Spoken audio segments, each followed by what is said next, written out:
And then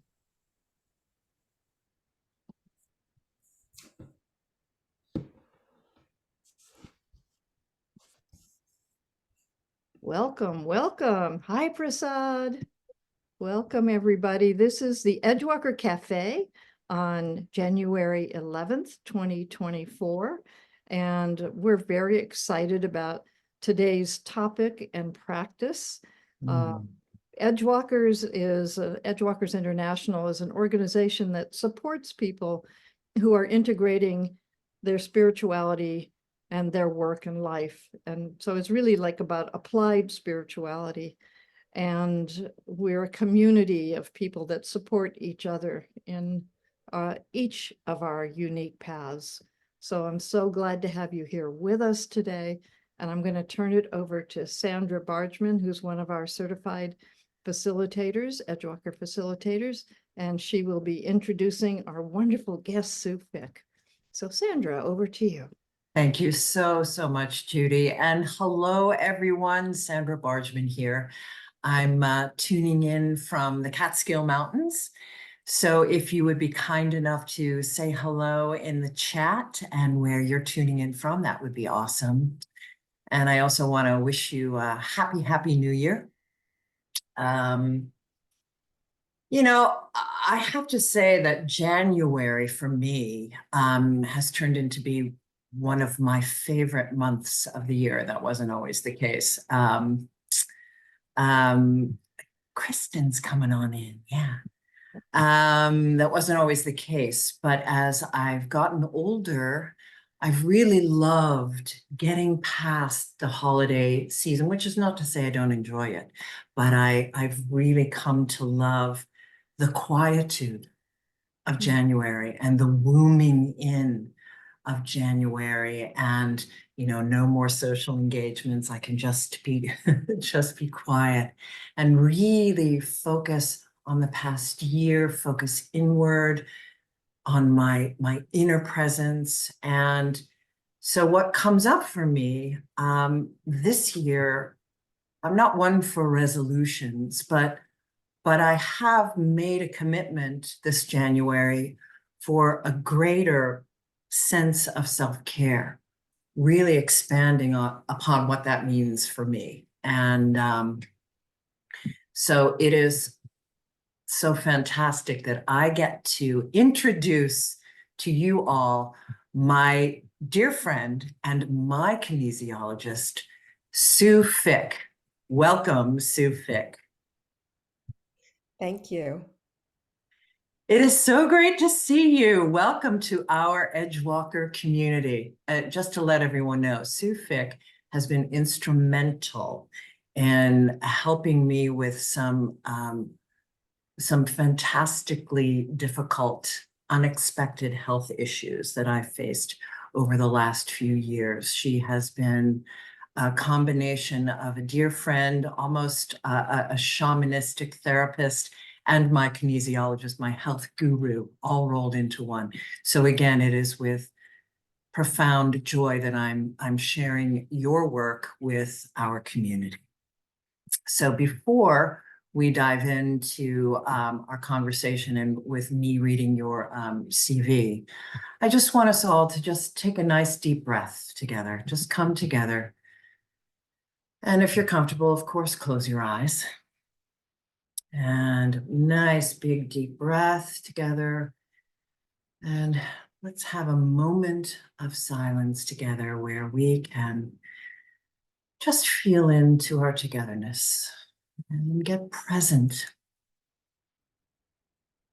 to each other, to ourselves, to our community, to focus in on our wellness and our well-being in this conversation.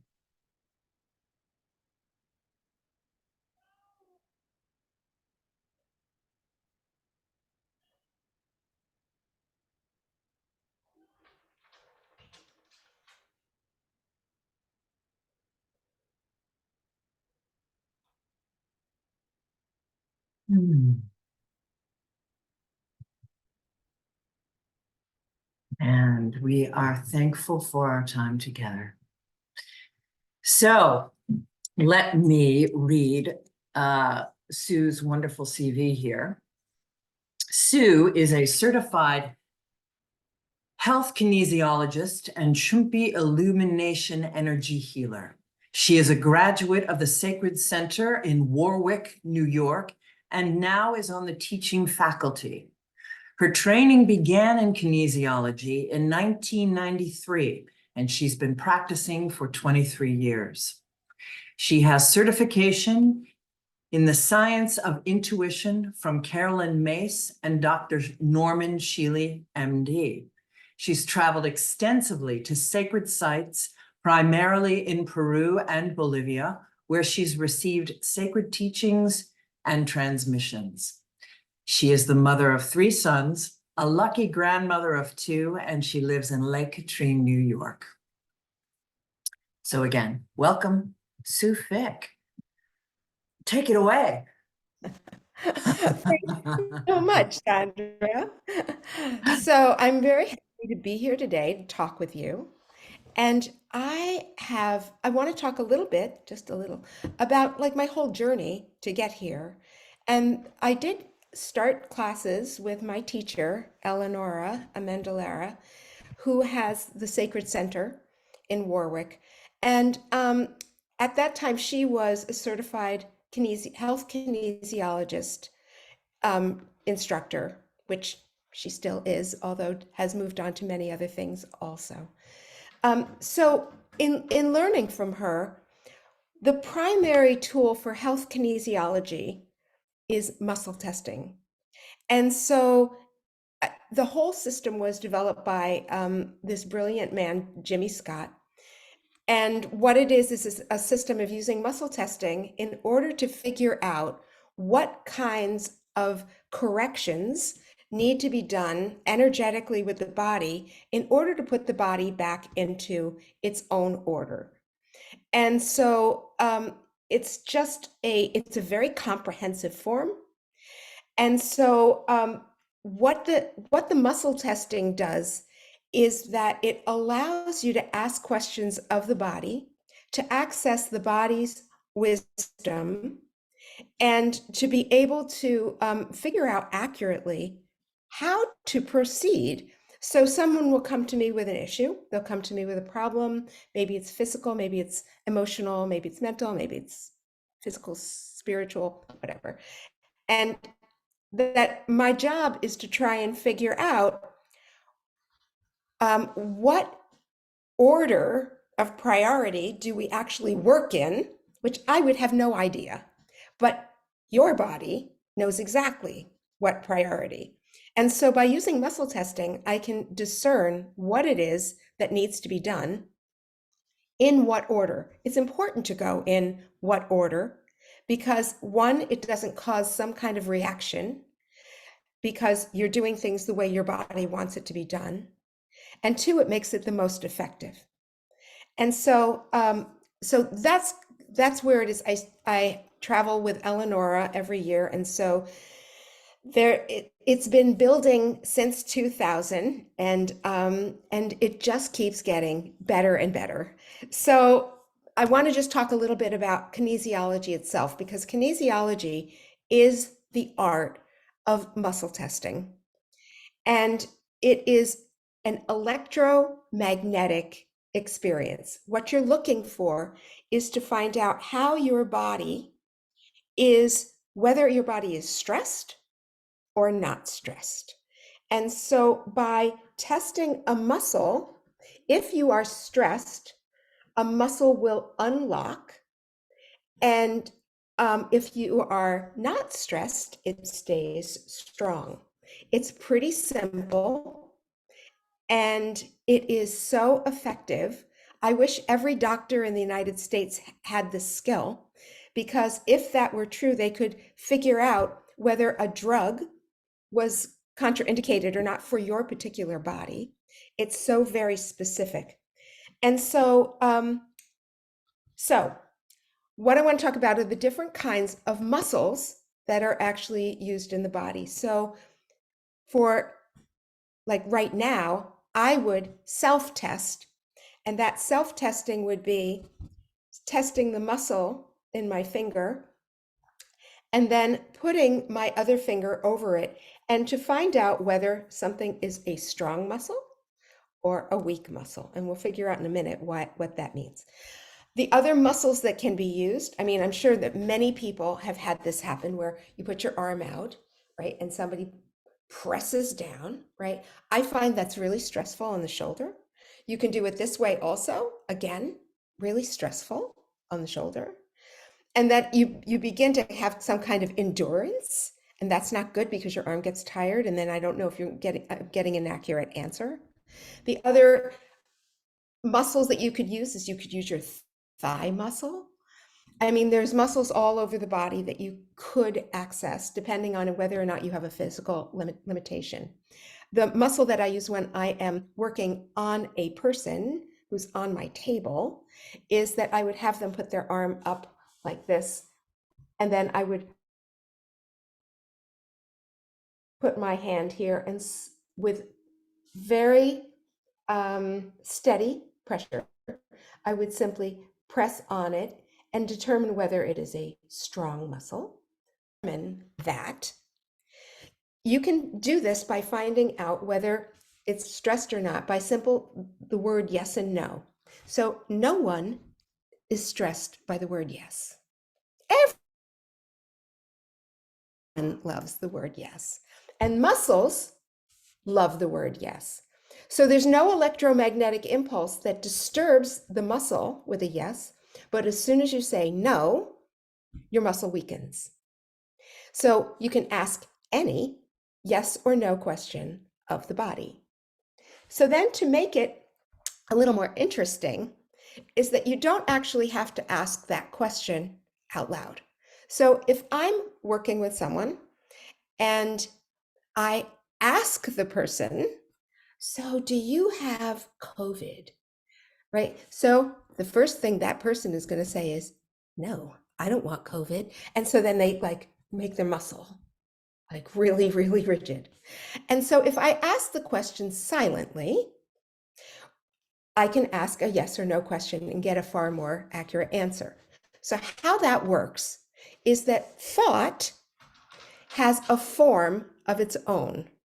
And so by just having the intention and a strong thought, it already communicates to your body. So I always use this example, I have twin cousins. One lives in Virginia and one lives in Texas. And as one is going to pick up their phone, it's already ringing with the other one on the other line. And it happens all the time. And why is that true? Because energy doesn't know time or space. And they already got the memo when they had the thought, gee, I think I'm going to call him. He already got the memo and said, all right, let me give him a call. So this happens, like, it doesn't matter whether you're in China. It doesn't matter whether you're next door. It doesn't matter whether you're in the same room. So you can hold an intention of a thought. You can ask a question silently, and the body already gets it. And so that makes it, for me, much more accurate in asking someone who will have an opinion about whether or not something is true. Like if they're facing something, like if I'm asking someone, do you have Lyme disease? Believe me, they're going to say, no, I don't have Lyme disease. Because they don't want Lyme disease. So that being said, that's kind of how it works, is that you ask a yes or no question, and then the body will be either stressed or not stressed, and then you get your response and your answer. So there's another part of it, and that is that in order to get an accurate answer, your energy meridians, all 14 acupuncture meridians, have to have a balance to them. They have to all be in alignment and balanced. And if they are not, I will get an incorrect answer.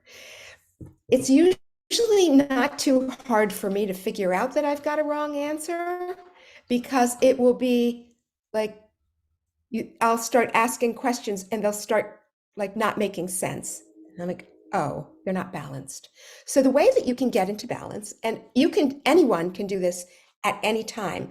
So if you're stressed by something, like you had bad news or something went awry or you're in bad traffic and you're stressed, you can do something called the thymus thump, which means that you go counterclockwise. So I don't know if it looks counterclockwise while you're looking at it, but it's going from the left to the right, down to the left, up to the right, down. And that's the direction of it. And that once you tap around that thymus gland, it helps to put all of your meridians into balance. It also is a great de-stressor. So I'll find myself walking in the grocery store where there's like tons of fluorescent lights, and I find myself tapping to try and get myself back into order without even thinking about it. I'm not thinking, oh, my meridians are out. I'm automatically trying to bring myself back into a balance. So those 14 meridians all correspond to different internal organs. And so you want to tap around to make sure that the information that you're looking for through the muscle testing is all coming through open channels. So that's kind of like how that works. The next thing about muscle testing is about asking the question, which I consider a complete art form, because you have to ask very, very specific and accurate questions. So, for example, if you ask the body, do I have a virus? Well, the answer is always going to be yes, because we all have viruses, bacteria, fungus, yeast, like we have all of that living in our body. So you ask that question, it's a guarantee that you're going to get a yes. But that's not the question that you're really asking. You're asking, am I feeling bad because I have a virus that's causing me to be sick? That's the question that you ask. And then you'll get a more accurate answer. It's either a yes or a no. It's like the same thing with mold. Everybody's allergic to mold. Like, there's nobody who's not allergic to mold. Do I have a problem with mold? Yes. Well, because everybody has a problem with mold. But then you ask the question, is the mold actually causing the problem that the symptoms that I'm experiencing? And so, so then that becomes, so that's where that is. You have to ask really specific, really accurate questions. And there's a woman who by the name of Jane Thurnell Reed, and she is a kinesiologist from back in the days when I started. And she came up with a book, and it was all about the art of asking questions for kinesiology. I mean, it's really, it has taken years to really fine tune it. But you kind of get the idea that you have to ask very, very specific questions of yourself.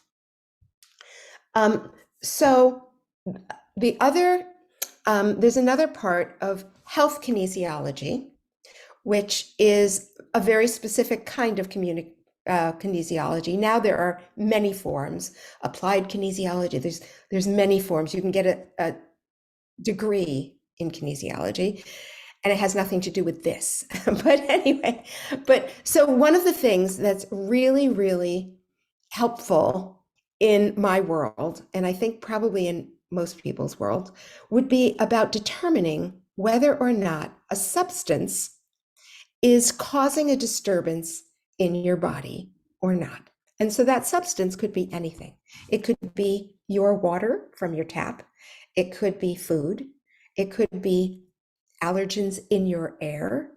It could be a drug. It could be a supplement.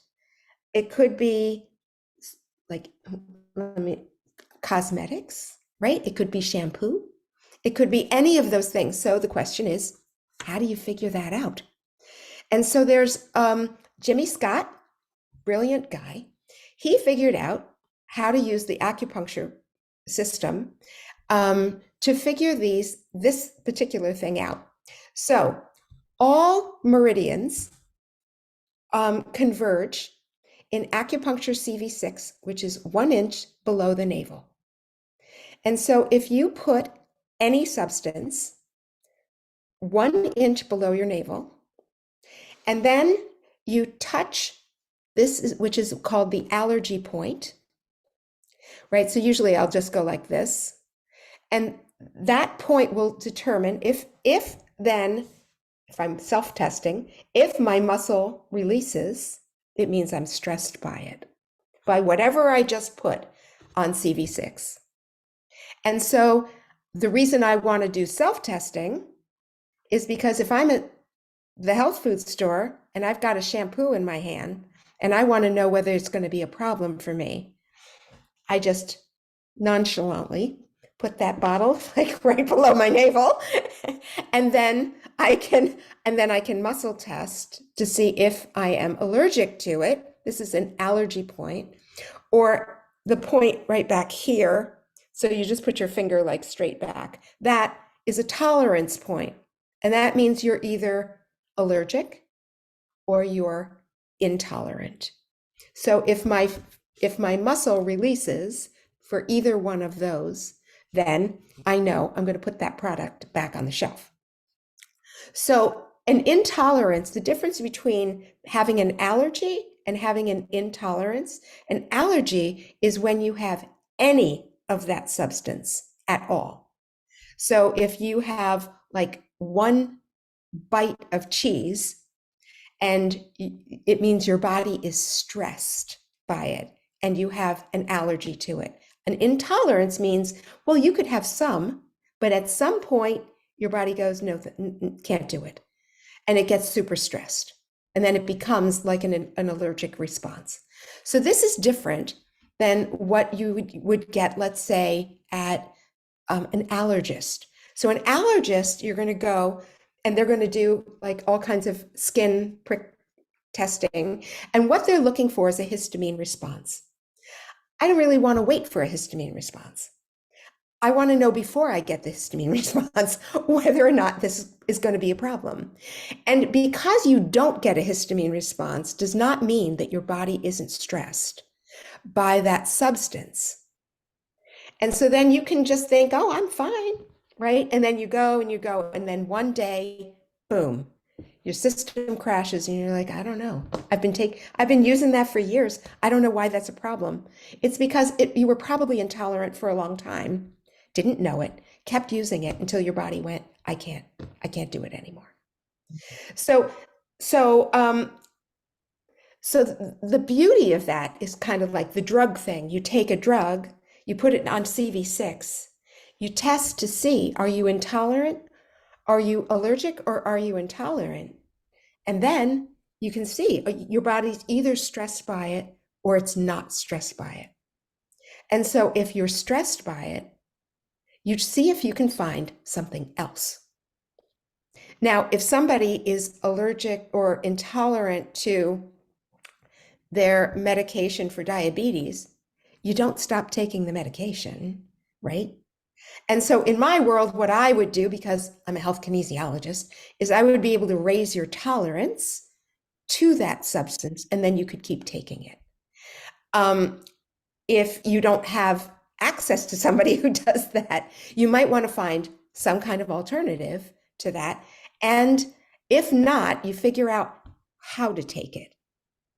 And so it could be that you would need to take smaller amounts at different time of the day. It may mean that you would need to take it at different times of the day. Excuse me. And so there's many different ways in which you can kind of amend something that really can't be changed. Like if you need it, and you take it, and you figure out through muscle testing, like how to make it so that your body is okay with it. Let's just see. Oh, so there's another part of this, and this is called indexing. So let's say I know that I'm already lactose intolerant. So I'll ask my body, can I have lactose-free milk? Can I have it? Well, what does my muscle say? Sure, you can have it. But then if I take the carton of it and put it on CV6, my body goes, no, And so then it's not about the substance, it's about how much. And so then you can start to ask some questions and say, all right, so that's too much. How much can I do? Can I have at least an ounce? Yes. 2 ounces? Yes. 3 ounces? Yes. 4 ounces? No. Oh, so it has to be 3 ounces. Okay, so that's all that I can have. And how many times a week can I do that? Can I have it once a week? 2, 3, 4, 5, 6, 7? Like you start to be able to calibrate and figure out really specifics about what it is that you're taking. And so that works the same way with supplements. So let's say you ask the body, is it good for me to take CoQ10? Well, probably the answer is yes.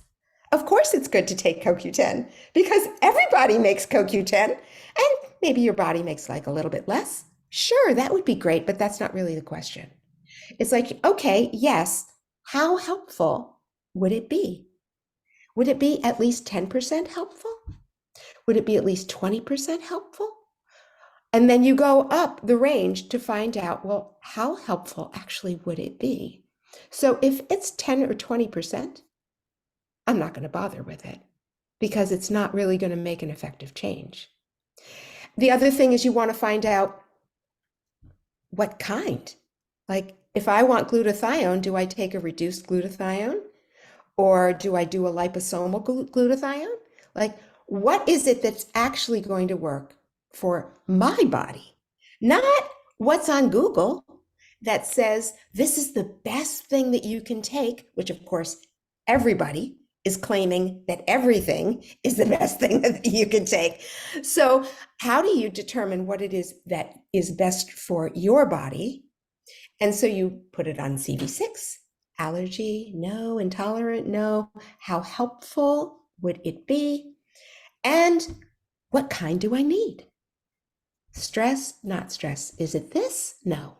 Is it this? Yes. No. Is it this? Yes. Right. So you begin to make those kinds of real fine-tuning questions to a substance. So let's say I have a client and they've got a problem, like something, they come with a physical thing. I'm like, okay, let's figure out like what would be the best way for you to help address it in a physical way. Like, do you need a supplement? Okay, which supplement? So I can bring up a list on Google from any website, like, how do you treat, high blood pressure or whatever. And you come up with a list of herbs, a list of supplements, whatever. I'll be muscle testing to see which one of those things are going to be helpful if I know what it is. If I don't know what it is, I don't have the energy of it. I don't even know what I'm testing. So it doesn't make any sense. So if I'm testing and I'm testing, would garlic be helpful? Well, I know what garlic is. So I can easily say, do I garlic? Is that helpful? Is it not helpful? And I can get an accurate answer. But if it's something I don't know, I can't really test it.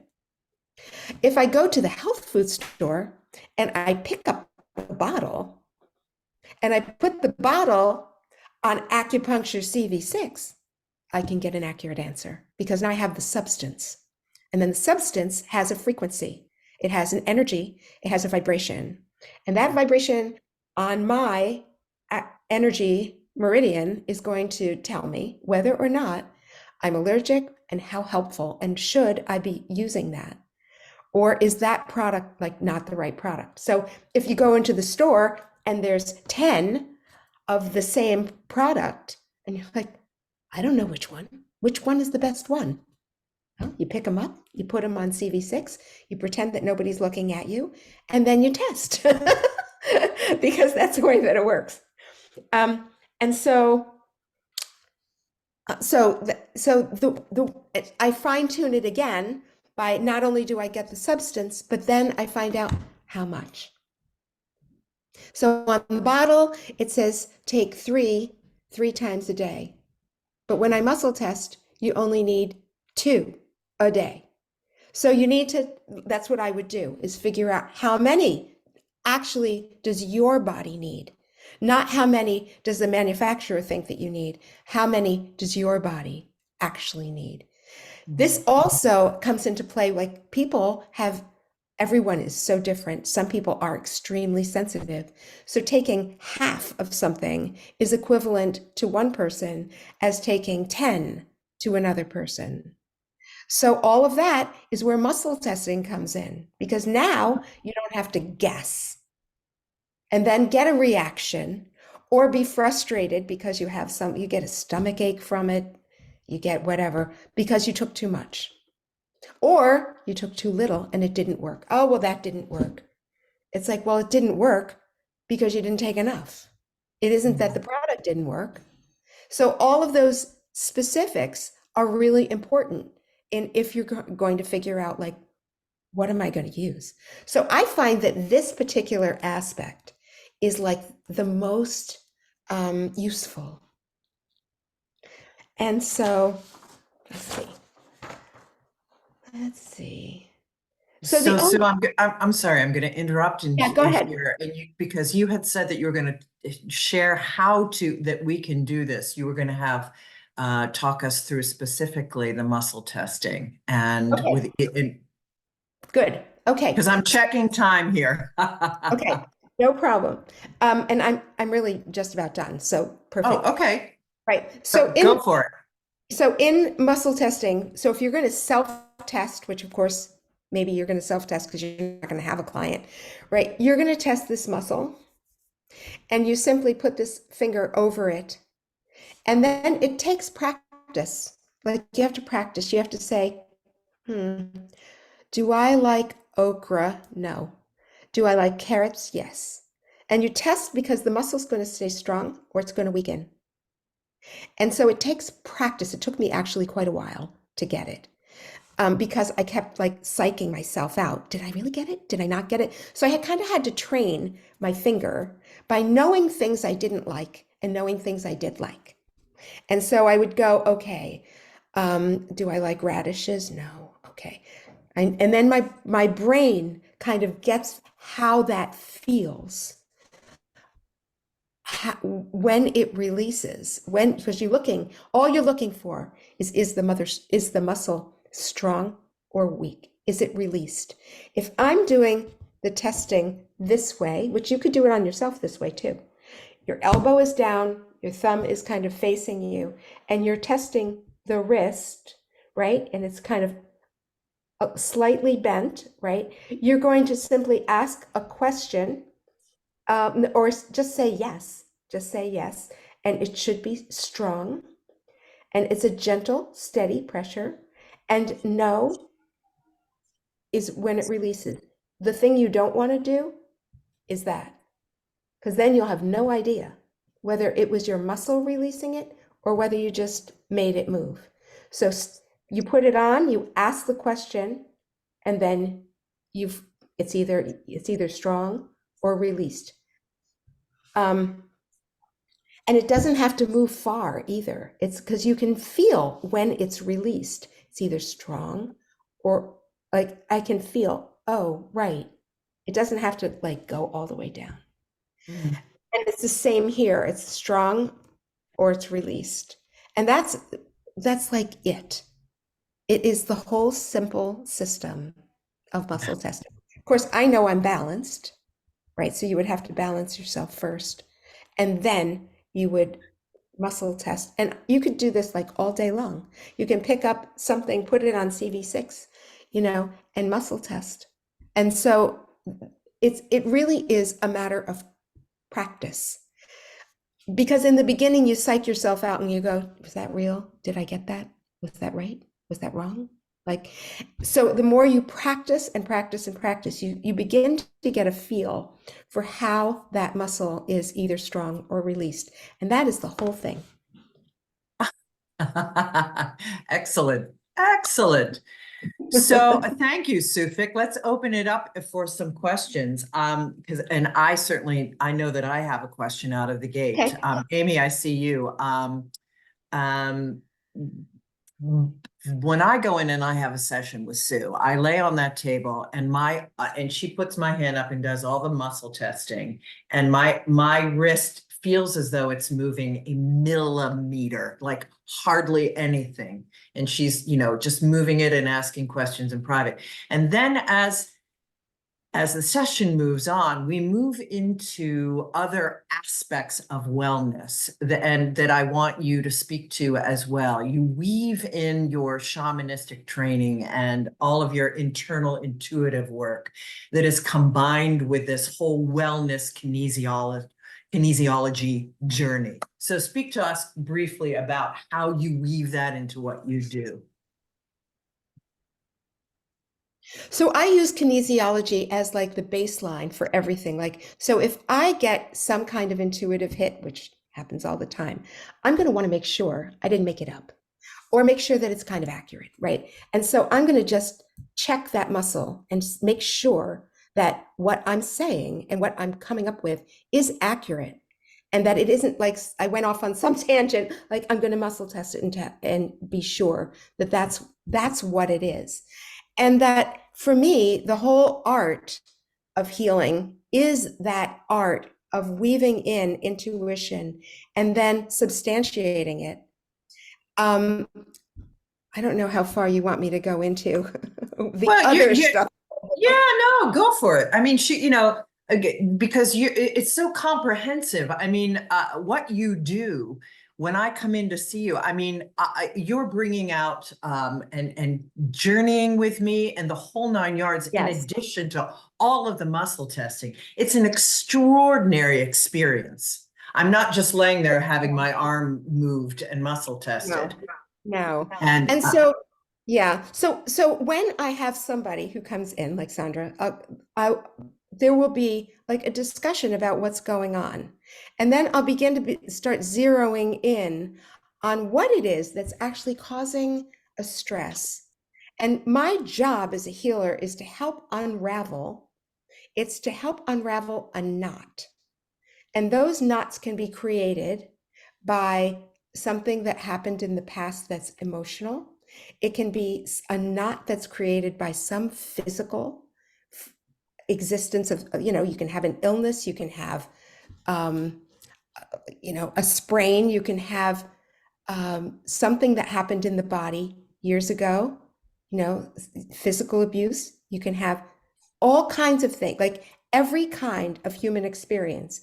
And so my job is to go in and find out where the knot is and how to get to it. And so most of the time, it has an origin in some event that's happened. And so you find a word or a phrase, and that word begins to unravel something on the inside energetically. And once you start to unravel that thing energetically, now there's an opening and you can go in. And once you go in, you find out what's deeper, what's the deepest part that you can access at that time. And everyone is so different. Some people, you have to go super slow because they're so sensitive. And some things have been so traumatic, you go super slow. Some people, you go in and it's like, bam, you're in and you're now experiencing something that happened in the past, whether it's a past of your experience, it could be a past life, it could be, from another place.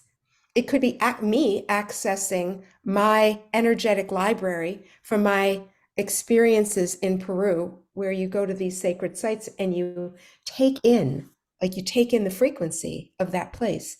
It's such a high frequency, it's such a potent frequency that when you take that frequency and you match it with whatever the problem is that you're facing, it begins to like unravel the knot. And then you don't carry that anymore. Of course, then you get to the next knot because that's how we're built. Right. And then, of course, we come into this life on purpose with knots. It's called our karma. It's our life lessons. We're here for a reason. We are in school.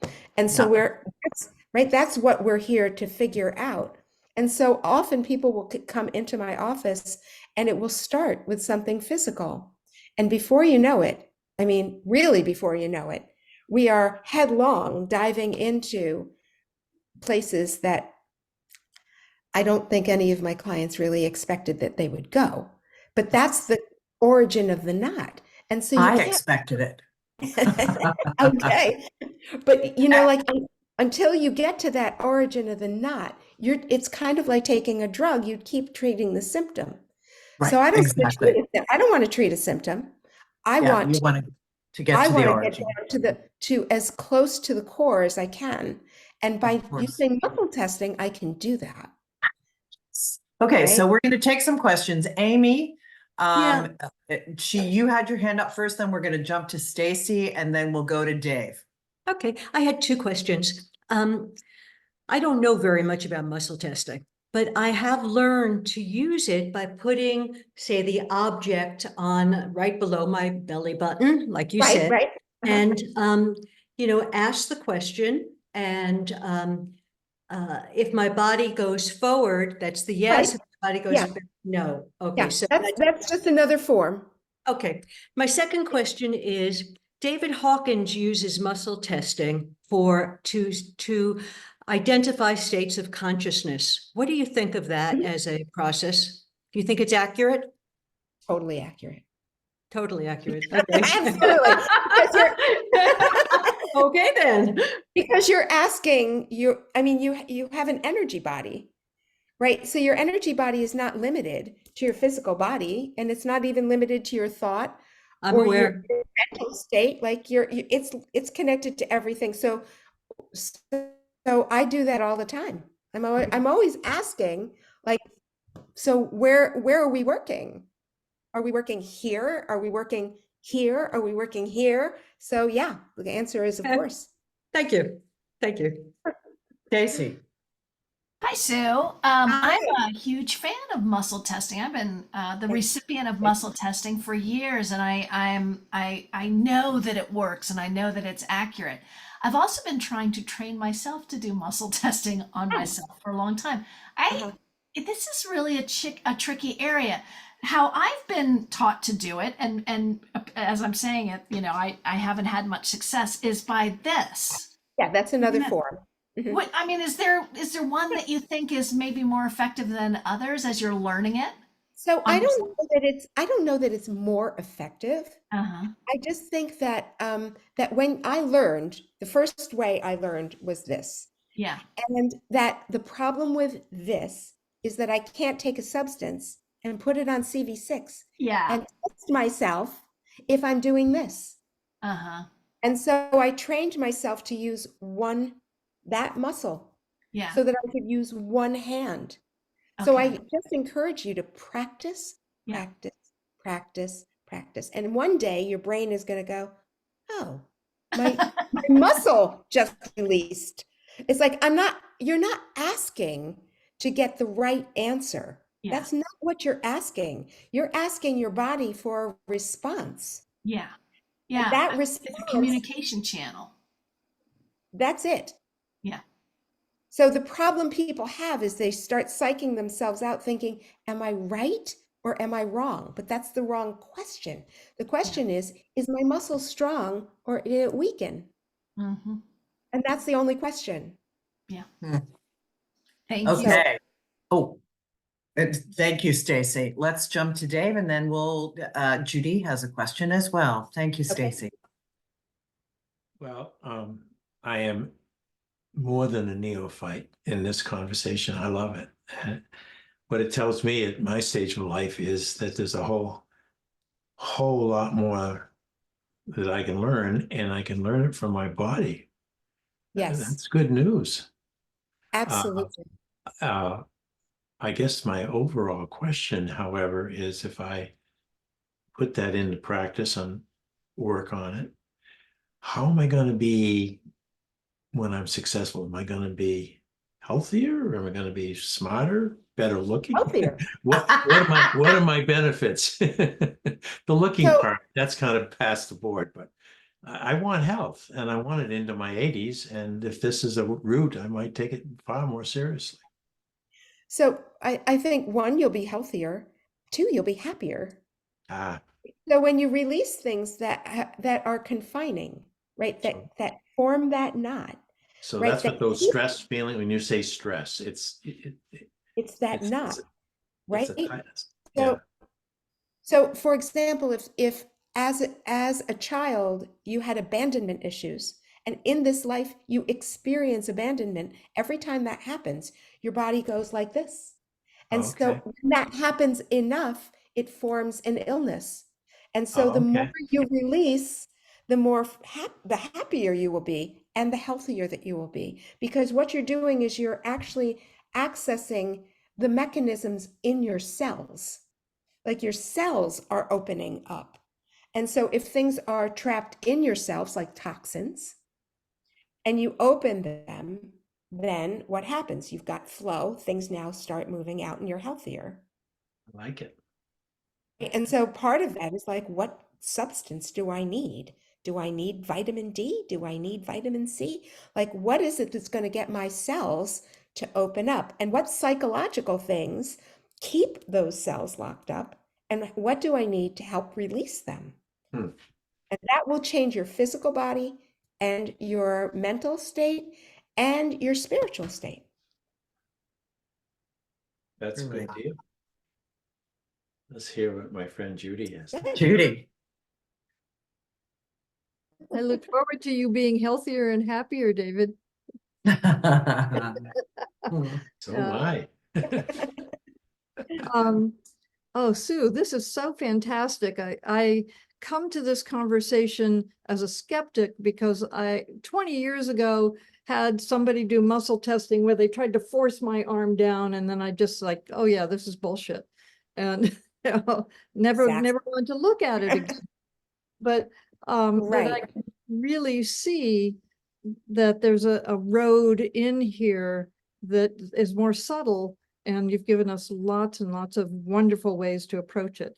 Now, my question is, I have a particular health condition that could have lots of, one of many different causes. So it could be diet, it could be some supplement I'm taking, it could be my attitude. There's just like, when I try to figure out what to change, I get overwhelmed where to start. So if I were going to muscle test, how do I narrow down some place to start? How do I figure that out? Oh, so what you can ask are the questions which I ask all the time, which is Yeah, like, how much of this is physical? How much of this is emotional? duh. How much of this is spiritual? Yeah.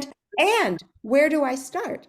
So you could have like some horrible debilitating disease, and the first thing you have to do is something psychological, because that's what's keeping everything locked up and tight in your system. So that's why I started out saying, we think about something, but when you ask the body, your body just knows all of it.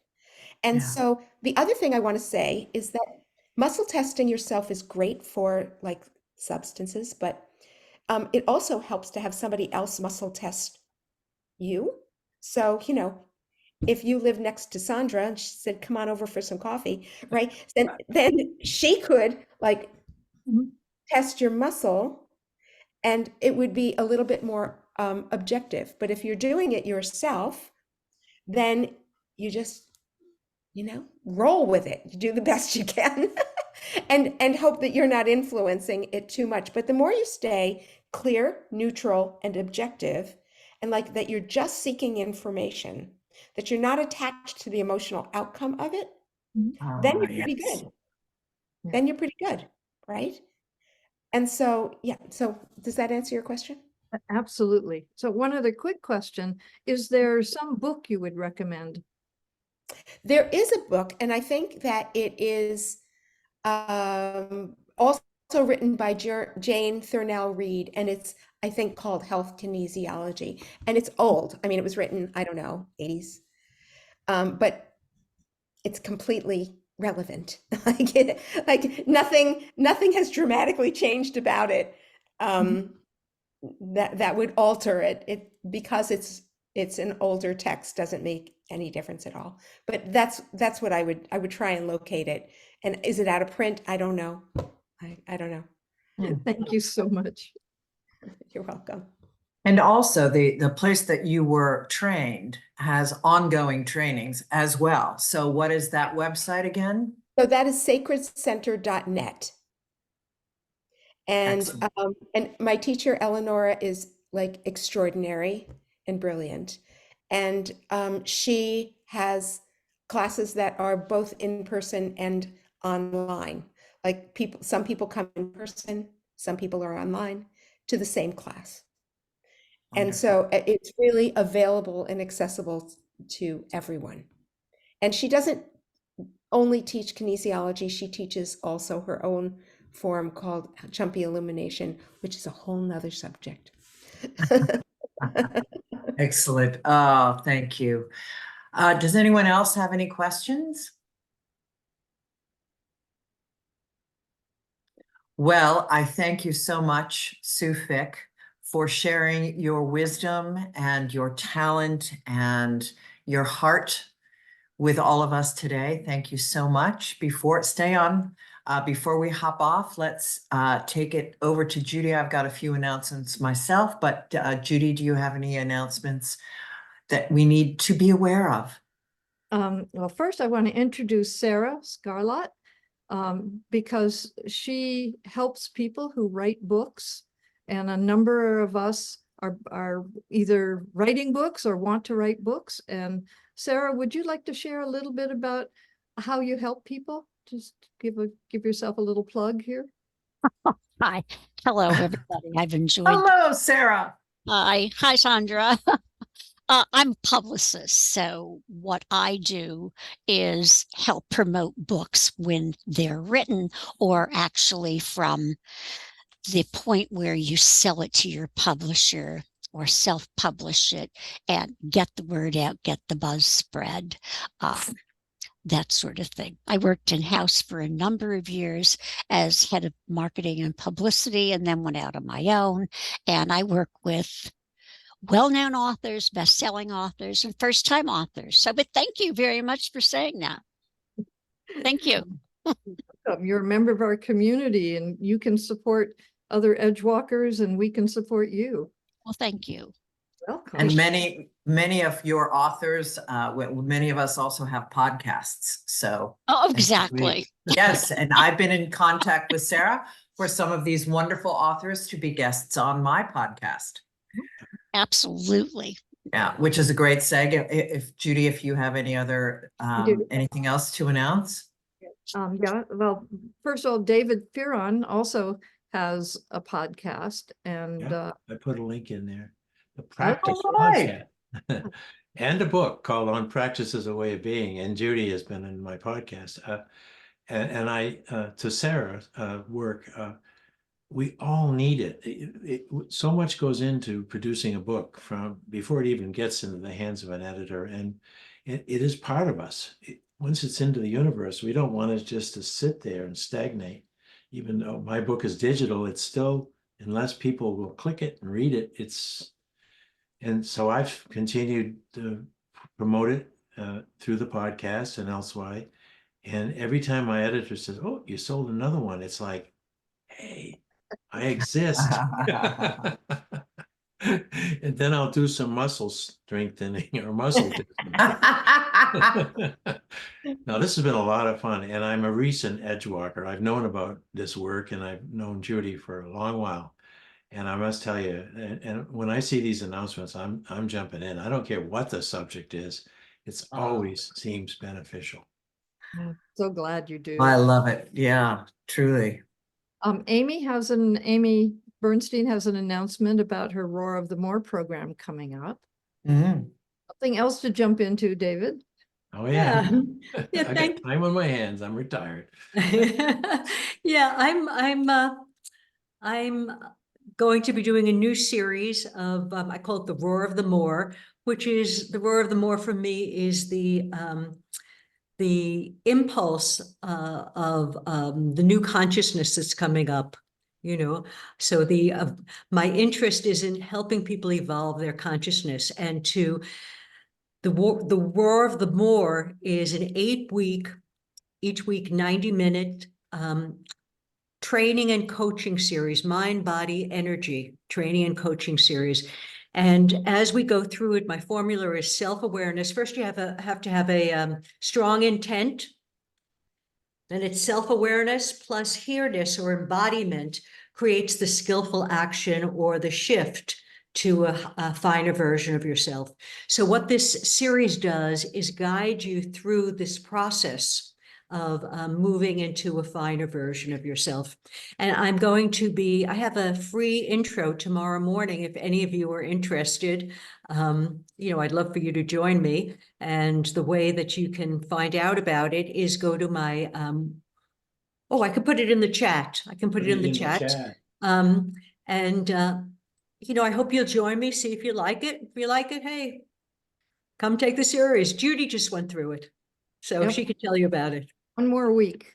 Yeah, one more week. Actually, you should say it out loud too, Amy, where your website is, because people who are going to come back to this and watch the recording may not be able to access the chat. Yeah, my website is www.openmindadventures with an S, openmindadventures.com. And you'll see on the menu, the Roar of the More new series. Just go there and you'll see where to click to register. And then once you registered, I'll send you the link. And tomorrow it's 12 o'clock Eastern time. It's a half an hour session. Sandra just went That through it. last word again. Is it BOAR? I just listened. Or I I'm listened sorry? in. roar of the what? I can't quite get that last word. Bore? Roar of the More. Oh, like in It's for the people who Moors? sense that there's more coming. Oh, you the know, more. Yeah, there's more right around the corner for I them. love it. I was Something's picturing missing, a they want to Heathcliff break running out. around out there in one of those ancient novels. Heathcliff. No, I love that word. More is a great word. Yeah. And Sarah, good there's luck. I think that's a tremendous thing to do for the world. Thank you. and Sarah, there's a request that you put your email in. Oh, okay, sorry. Yeah. Good And, chat. and Tracy and Amy both have podcasts as well. And so there's this wonderful community where we can invite each other to be on each other's podcasts and Yeah. promote the overall message, the collective message and the unique individual messages. So this is a wonderful place to be and to get supported. The last thing I want to share is I've just gotten involved in a very heartwarming project called Children of the Earth. And it's started with a song that a woman wrote after being at a sustainability conference. And she mentioned that to a friend of mine that I've spent the last 20 years partnering with around writing and creativity.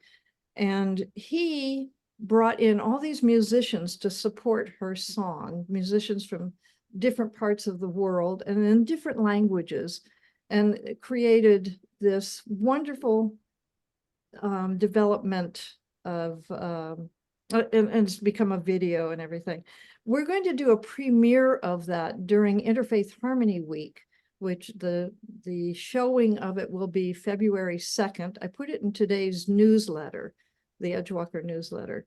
If you don't get the newsletter, put your email in the chat and I will get you on the newsletter so that you get notices of the Edgewalker cafes and events like this Children of the Earth premiere showing, where the children that are singing in it are going to be interviewed, and some of the musicians from Peru are going to be interviewed. And so it's just this wonderful, heartwarming event to support interfaith harmony in the world. And it'll be something that you can share with others if you find it, you're inspired by it. So sign up for the Edgewalker newsletter if you're not on it already, and you'll also get notices of future Edgewalker cafes and podcasts and programs that we're offering and all of that. So, Hi there. Hi. we welcome the animal kingdom. We're getting close to dinner time. Yeah, while we're on podcasts quickly, the edge of my podcast is the Edge of Every Day. And Judy has been wonderfully sharing that in the newsletters. Just to let everyone know, it is now has a new home on which it's landed, maximizeyou.life. And we know that Sal Selly is also an Edgewalker, and to remind everyone, the Edgewalker International Academy is also on maximizeyou.life. So you can catch, our opening interview. I had Judy and Sal and Laura Selly from Maximize You in our first episode that was on that platform. And it's wonderful, where we talk about the academy and the partnership. Again, that's maximizeyou.life, and it's also on iTunes, streaming on iTunes.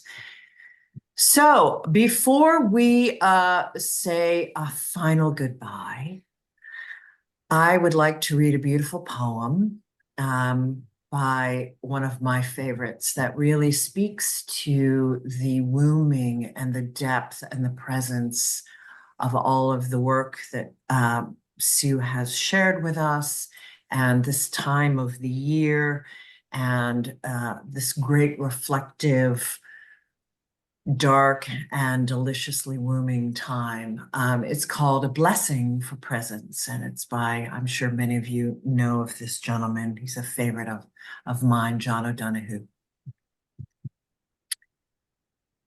May you awaken to the mystery of being here and enter the quiet immensity of your own presence.